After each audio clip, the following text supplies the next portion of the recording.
kabarangay, magandang umaga. Mabilisan lang to, magluluto tayo nga ng corned beef broccoli. Ito yung pang-almusal ko sa akin mga estudyante ngayong umaga. Ito yung sangkap, mabilis lang. Sibuyas, bawang, broccoli, corned beef. Okay, tara, gisa na tayo. Nagpainit na ako kanina ng mantika mga kabarangay. Saluhin na lang natin ito. Yan.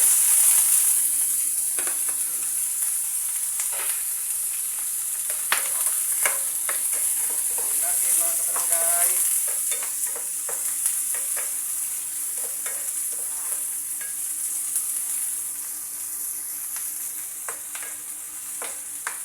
Kusmekos kabarangay. Puting sibuyas nga pala ginamit ko kasi naubusan ako ng yung isang klase. Pero masarap din ito kabarangay.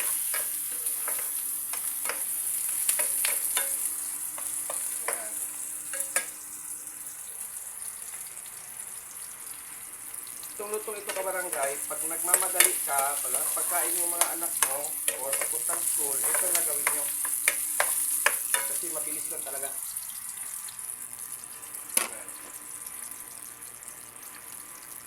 Sunod kabarangay, corned beef.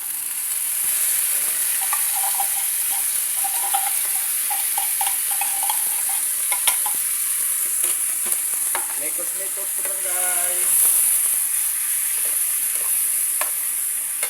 Mekos ang corned beef.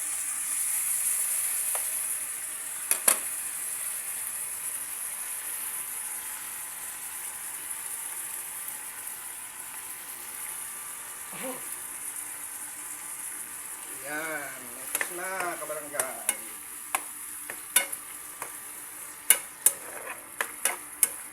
Lagyan natin na konting tubig kabarangay.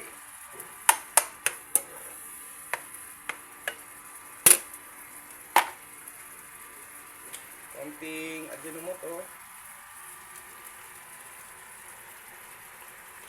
Konting toyo.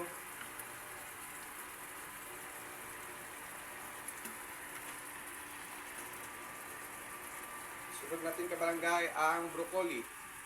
Pinakuluan ko lang ito sandali, hapok na ito para mabilis lang.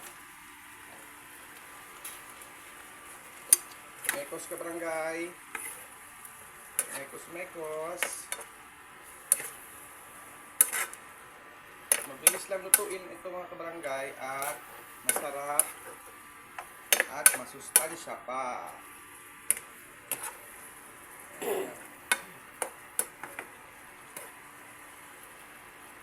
Kabarangay. Takpan natin ng 5 minuto kabarangay. Okay, see you after 5 minutes.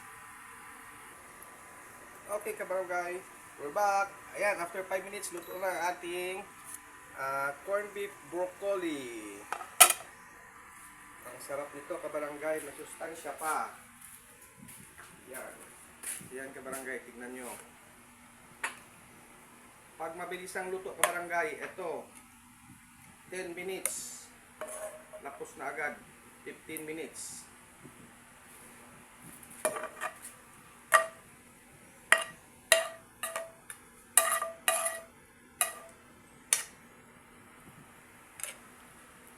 Ayan kabarangay, ang ating corned beef with broccoli. Ang sarap kabarangay, masustansya na, masarap pa, mabilis pang lutuin. Kabarangay, salamat uli. Good morning. Pag nagustuhan ko ang luto ko, like and share, tapos subscribe sa aming YouTube Kabarangay Vlog. Please kabarangay, manood kayo doon, nandun lahat ng luto namin. Bye! Bye.